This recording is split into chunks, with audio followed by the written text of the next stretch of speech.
Thank you.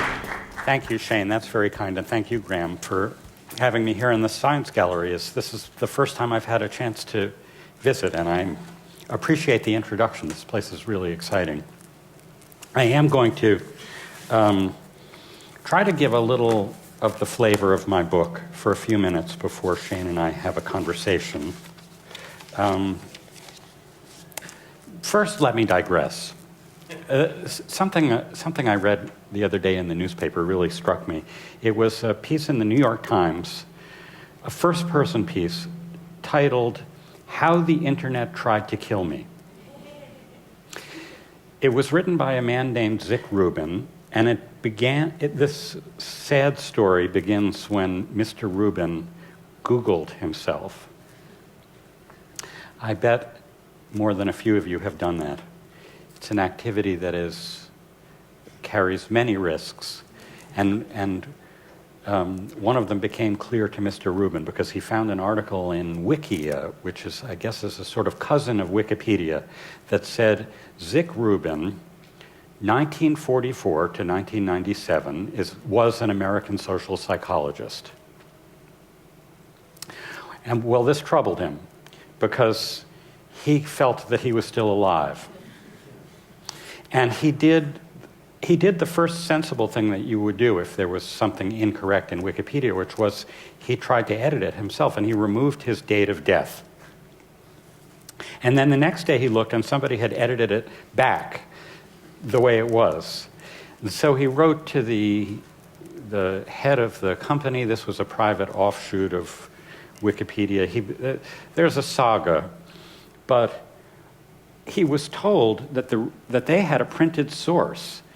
The Penguin Dictionary of Psychology, 3rd edition, published in 2001, also said that Zick Rubin had been born in 1944 and died in 1997. And so, on the one hand, the editors of this online thing had a printed source, and on the other hand, they had the word of this guy claiming to be Zick Rubin.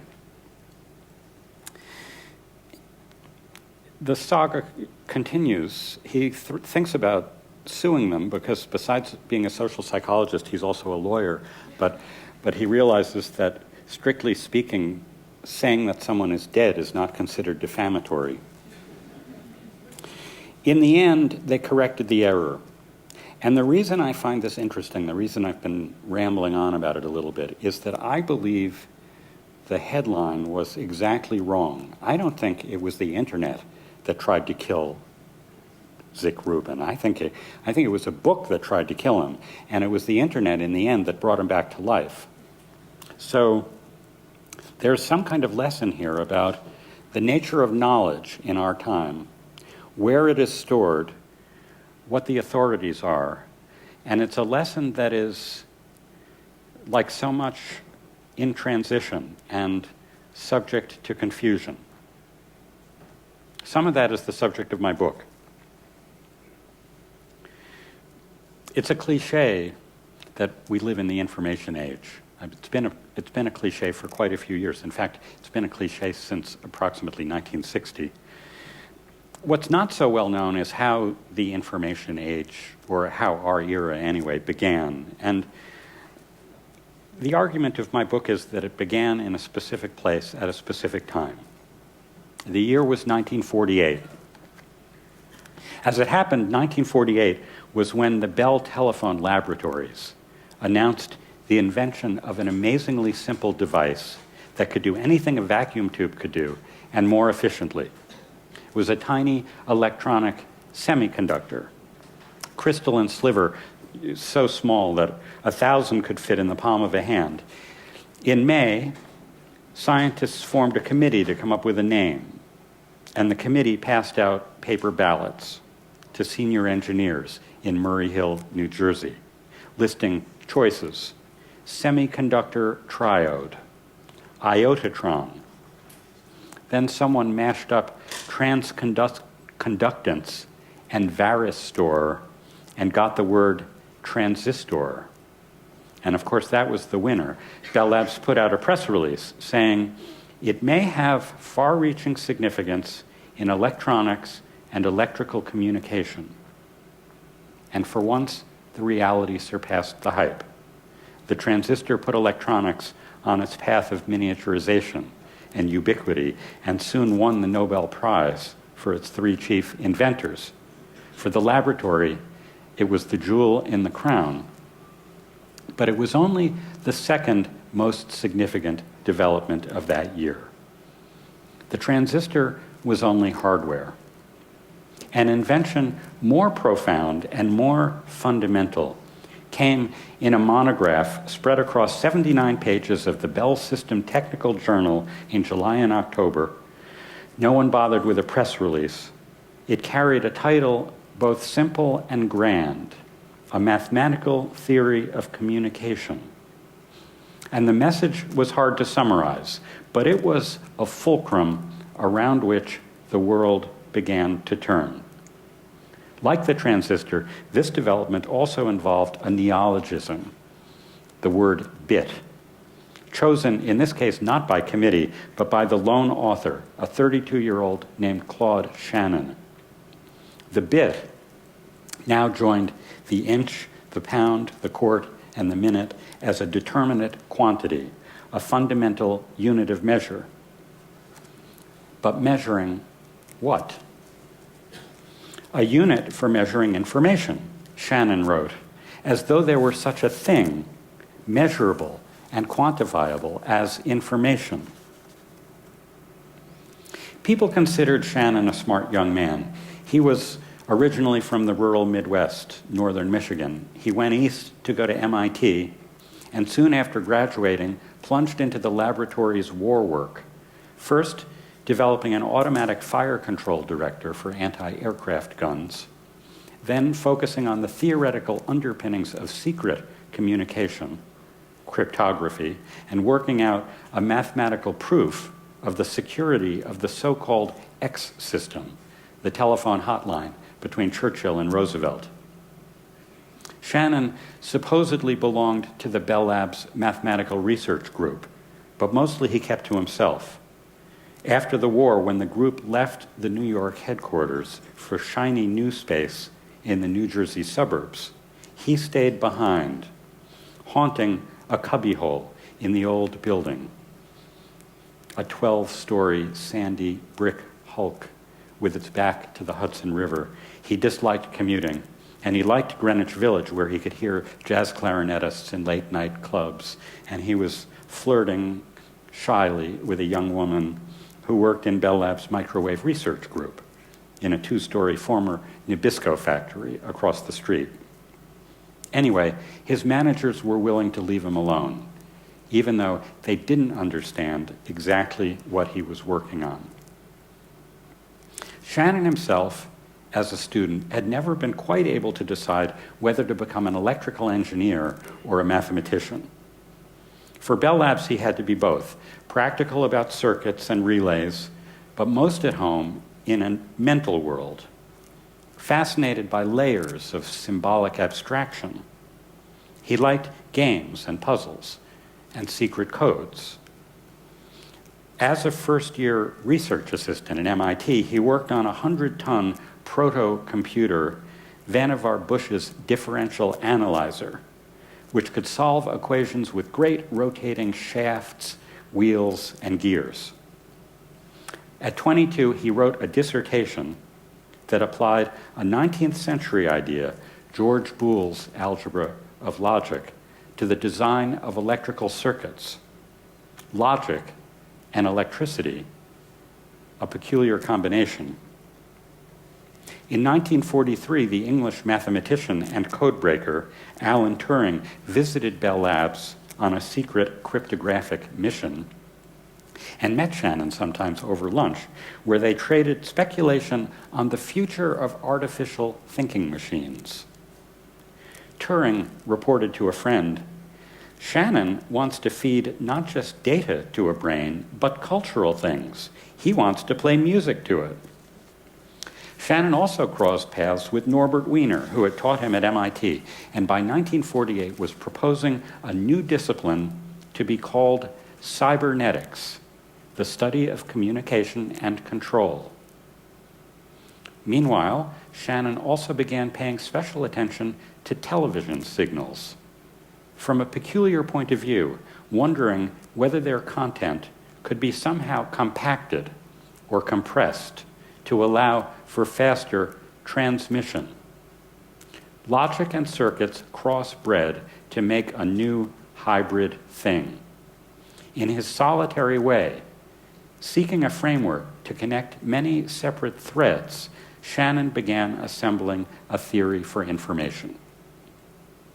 He didn't call it that at first.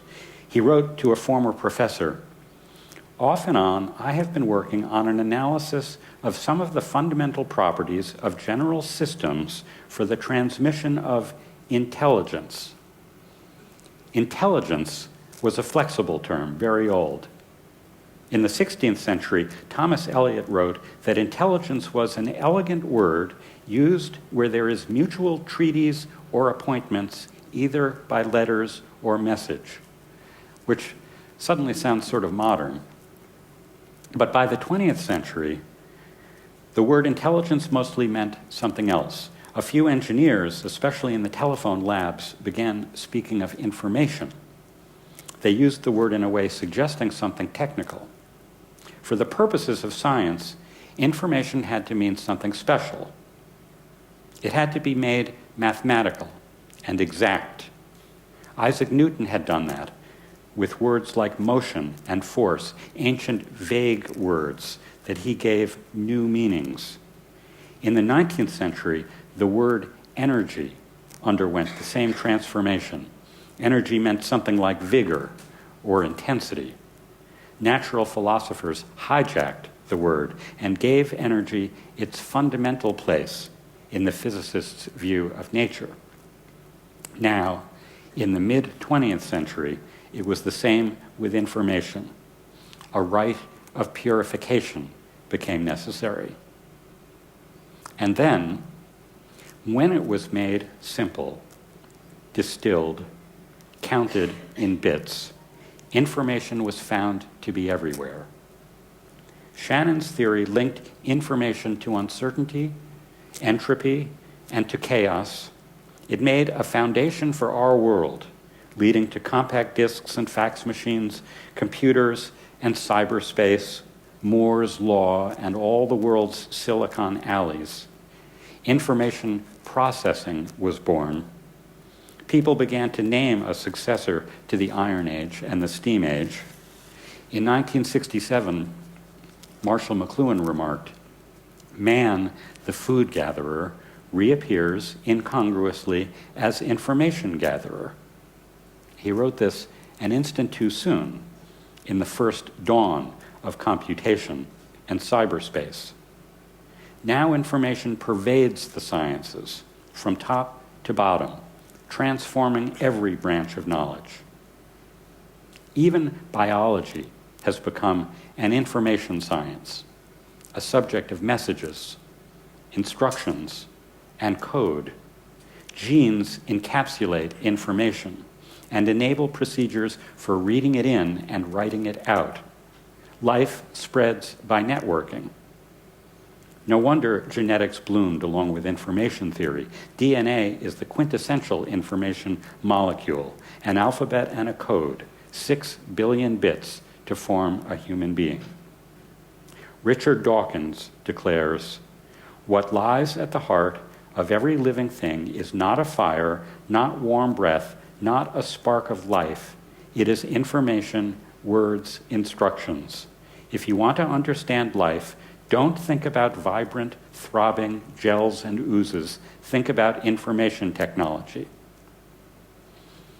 Evolution itself embodies an ongoing exchange of information between organism and environment.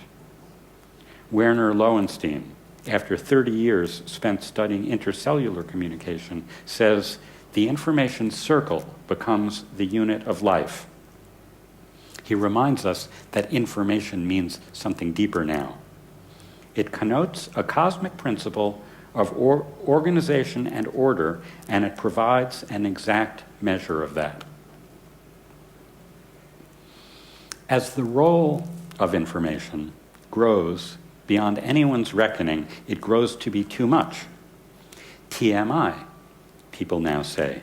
We have information fatigue, anxiety, and glut. We have met the devil of information overload and his impish underlings, the computer virus, the busy signal, the dead link, and the PowerPoint presentation. As of 50 years ago, Marshall McLuhan considered us citizens of the electric age. He said, "We are today as far into the electric age as the Elizabethans had advanced into the typographical and mechanical age.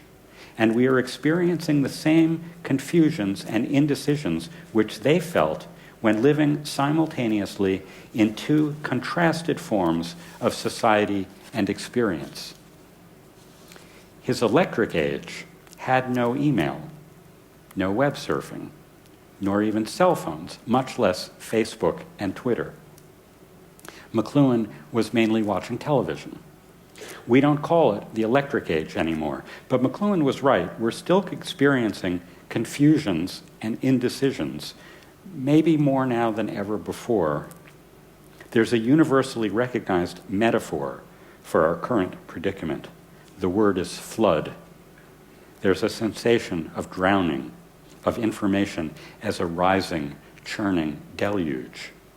Data wash over us from above and below. One loses the ability to impose order on the chaos of sensations. Truth seems hard to find amid a multitude of plausible fictions. David Foster Wallace, not long before he died, complained about the tsunami of available fact, context, and perspective. So to help us cope, we have Google and Yahoo and Wikipedia, and we generate a lot of unintended irony. We write astounding numbers of new books each year about information glut. Amazon.com transmits messages like, "Start reading Data Smog on your Kindle in under a minute," and "Surprise me, see a random page in this book." Just 20 years ago, when the internet was a gleam on the horizon, the philosopher Daniel Dennett speculated about how electronic networks might upend the economics of publishing, of all things, poetry. Imagine, he said, what if, instead of slim books, elegant specialty items marketed to connoisseurs, poets could publish online. They might reach not hundreds, but millions of readers, almost instantly, not for tens of dollars, but for fractions of pennies. That same year, in 1990, the publisher Charles Chadwick Healy, walking one day through the British Library, conceived of what he called the English Poetry Full-Text Database. And 4 years later, he had produced it, not online, but in 4 compact discs, 165,000 poems by 1,250 poets spanning 13th centuries, priced at $51,000. Readers and critics had to figure out what to make of this. Not read it, surely, the way they would read a book. Read in it, perhaps. Search it for a half-remembered fragment. Anthony Lane reviewed the database for The New Yorker, and he described the experience this way. "You hunch like a pianist over the keys, knowing what awaits you, thinking, ah, the untold wealth of English literature, what hidden jewels I shall excavate from the deepest mines of human fancy." It quickly turns out that the jewels are outnumbered by the clunkers. The flood of bombast and mediocrity, the sheer unordered mass, can wear you down. Not that Lane sounds at all weary. "What a steaming heap," he cries. "Never have I beheld such a magnificent tribute to the powers of human incompetence, and also, by the same token, to the blessings of human forgetfulness." He cites, by way of example, a funny self-referential couplet by the utterly forgotten Thomas Freeman, circa 1610. Whoop, whoop, methinks I hear my reader cry, here is rhyme doggerel, I confess it, I. And by the way, after Lane quoted this in the New Yorker, Freeman finally got an entry in Wikipedia. The CD-ROMs are already obsolete. All poetry is in the network now, or if not all, some approximation thereof, and if not now, then soon. And not just the poetry. The information produced and consumed by humankind used to vanish. That was the norm, the default. The sights, the sounds, the songs, the spoken word just melted away. Marks on stone, parchment, and paper were the special case. It didn't occur to Sophocles' audiences that it would be a tragedy for his plays to be lost. They enjoyed the show. Now expectations have inverted. Everything may be recorded and preserved, at least potentially. Every musical performance, every football game, every crime in a shop, elevator, or city street, every volcano or tsunami on the remotest shore. Having a camera at hand is not exceptional, it's normal. Something like 500 billion images were captured last year. YouTube streams more than 2 billion videos a day. I could give you a statistic for Twitter too, but it would be obsolete before we leave the room. All this is due, in its roundabout way, to Shannon. One day in the summer of 1949, Shannon took a pencil and a piece of notebook paper, drew a line from top to bottom, and wrote the powers of 10, from 10 to the 0th to 10 to the 14th. He labeled this axis bits storage capacity. And he began listing some items. Items that might be said to store information. A digit wheel in a desktop adding machine represented just over 3 bits, 1 digit.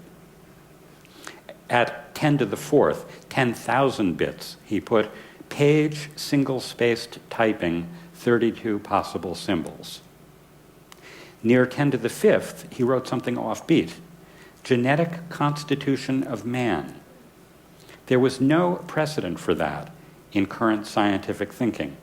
James Watson was a 21-year-old student of zoology in Indiana. Francis Crick had just switched from physics into biology. I think Shannon's doodling was the first time anyone suggested the genome was an information store measurable in bits. His guess was off by at least 4 orders of magnitude. He thought a phonorecord held more information. He said about 300,000 bits. At the 1 billion level, he put the Encyclopedia Britannica. He estimated 1 hour of Technicolor movie at 10 to the 12th, and then just under his pencil mark for 10 to the 14th, 100 trillion bits. He put the largest information stockpile he could think of, the U.S. Library of Congress. That doesn't seem so big to us now. I started by saying that 1948 marked the beginning of the information age, but that's not quite right. It would be better to say that that was when we began to see that all human history has been the information age. In the beginning was the Word, according to John. The philosopher Fred Dretsky in 1981 offered an amendment. In the beginning was information, the Word came later. We are the species that named itself Homo sapiens, the one who knows, and then, after reflection, amended that to Homo sapiens sapiens. The greatest gift of Prometheus to humanity was not fire, after all. He boasted, "Numbers too, chiefest of sciences, I invented for them, and the combining of letters, creative mother of the muses' arts, with which to hold all things in memory." We can appreciate that the alphabet was a founding technology of information, that the telephone, the fax machine, the calculator, and ultimately the computer are only the latest innovations in a long sequence. Our furniture includes plasma displays and pocket devices. Our skills include texting and Googling. We're endowed. We are expert. So we see information in the foreground, but it has always been there. It pervaded our ancestors' world, too, taking forms from solid to ethereal, old granite gravestones and the whispers of courtiers, the punched card, the cash register, the 19th century difference engine, the wires of telegraphy all played their parts in weaving the spiderweb of information to which we cling. Hardly any information technology goes obsolete. Each new one throws its predecessors into relief. Thus, Thomas Hobbes, in the 17th century, resisted his era's new media hype. The invention of printing, though ingenious, compared with the invention of letters, is no great matter. And up to a point, he was right.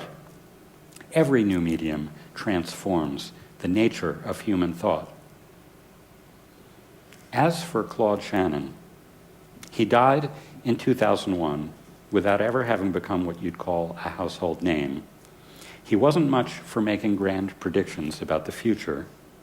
Once, in the 1950s, he went out on a limb and said, "I think that this present century, in a sense, will see a great upsurge and development of this whole information business, the business of collecting information and the business of transmitting it from one point to another, and perhaps most of all, the business of processing it." Well, that happened. And after he died, one of Shannon's Bell Labs contemporaries mused, "It is hard to picture the world before Shannon as it seemed to those who lived in it. It is difficult to recover innocence, ignorance, and lack of understanding." Well, I'll stop there. And Shane, do you want to? Thank you.